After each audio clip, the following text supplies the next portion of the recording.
no to yourself. You built this reputation as the reliable one, the rock, the foundation everyone gets to build their dreams on. And foundations don't get to move, they don't get to change, they don't even get to want until one day they crack. See, that crack usually starts small. Maybe you find yourself sitting in your perfectly organized garage, surrounded by all the toys you bought to convince yourself you still know how to have fun.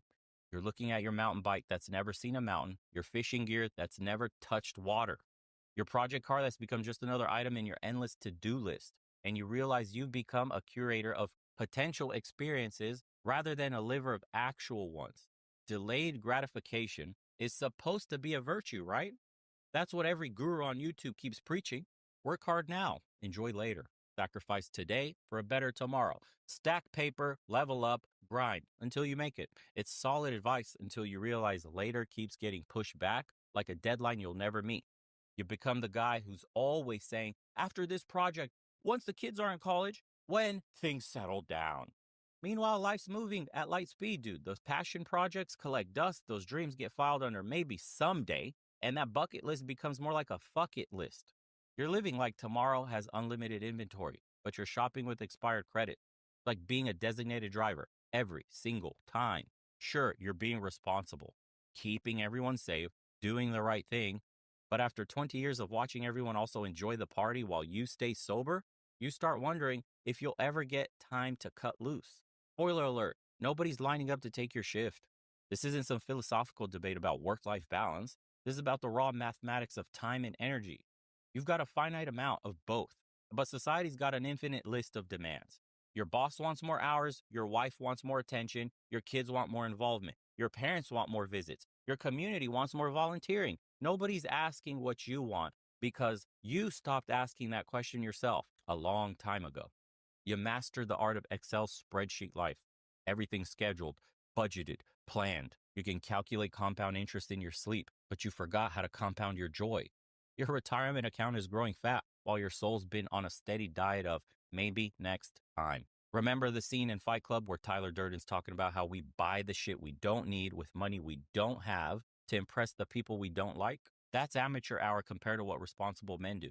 We sacrifice who we are for roles we didn't choose to meet expectations we didn't set to live for lives we don't actually want. The real mindfuck, you get rewarded for this behavior. Every time you put yourself last, society pats you on the back. Such a good provider. Upwork gives my business access to the world's best freelance talent, so we can scale on demand. We really need an e-com. What a dedicated father, employee of the month. They're giving you gold stars for slowly erasing yourself. And like a good boy, you keep chasing the stars right into your own personal black hole, man. You know that thing about putting your own oxygen mask on before helping others? Yeah, nobody's teaching men how to do that. Instead, we taught that needing oxygen at all is some kind of moral failure. Real men don't need to breathe, apparently. Real men just give and give and give until there's nothing left to give. Then find a way to give some more. You see, being selfish isn't the enemy, it's the antidote. Not the destructive kind that ruins lives, but the healthy kind that preserves them. The kind that says, I matter too. The kind that understands putting yourself first sometimes isn't just okay, it's actually necessary for survival. But try explaining that to anyone who's been benefiting from your sacrifice. They'll look at you like you just announced you're quitting your job to become a professional Pokemon trainer. Think about how we treat athletes. Even the most hardcore pros take rest days, have recovery periods, cycle between intensity and recovery, but somehow men are supposed to run their lives like perpetual ultra marathons. No breaks, no recovery, no off season, just constant performance at peak levels across every domain in life. The human mind isn't built for infinite delay of satisfaction. That's not some profound psychological insight. It's just basic fucking biology, man. You can't keep writing checks against your future happiness, assuming there'll always be time to cash them. Time is one resource you can't earn back. You can't refinance and you can't restructure. The woman in your life or women won't understand this transformation. How could they? They've been operating in a world that encourages self-care, that normalizes putting yourself first sometimes, that doesn't demonize having needs. While you've been playing Atlas, holding up everyone's world, while they've been told it's okay to have boundaries, to take mental days, to prioritize their happiness. Your wife might have fallen in love with your strength, your reliability, your unwavering dedication to providing. Now she's watching you question everything, pushing back against expectations, trying to reclaim pieces of yourself you gave away years ago. From her perspective, you're dismantling the very things that made her choose you. It's like buying a house for the solid foundation, then watching the foundation decide it wants to try being a roof. Nobody tells you this part.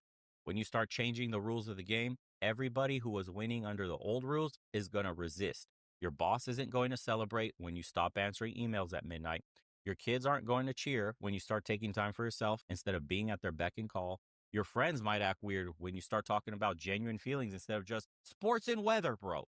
It's like being that dude who starts eating healthy while his friends are still crushing pizza and beer every weekend. They're not mad at your choices. They're just uncomfortable because your changes are making them question their own lives. When you stop playing by the constant rules of constant sacrifice, you become a mirror that reflects everyone else's compromises right back at them. The solution isn't some dramatic fuck it all moment where you torch your life and start over. That's just another form of running away. The real answer is learning to be selfish in small, sustainable ways before life forces you to be selfish in big, destructive ones. It's like working out. You don't wait until you're completely out of shape to start moving. Unfortunately, most guys do. And that's why most transformations fail.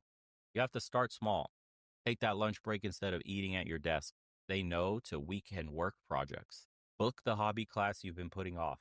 Buy those concert tickets instead of putting money in your kid's already bloated college fund. Fix the fucking project car. Go for a hike.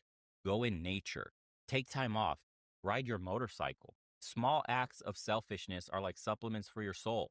Take them regularly and you'll avoid the nuclear option later. Your transformation isn't going to look like a movie montage. It's going to be awkward, messy, and sometimes, painful. You'll feel guilty for taking time for yourself. You'll question whether you're being selfish enough or too selfish. You'll battle decades of programming that equates self-care with self-indulgence.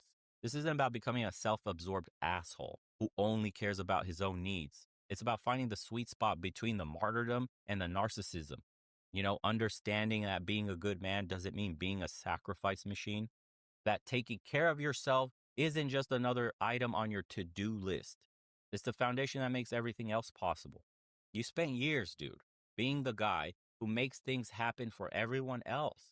The one who shows up, who follows through, who handles his business. Now it's time to apply that same dedication to your own life.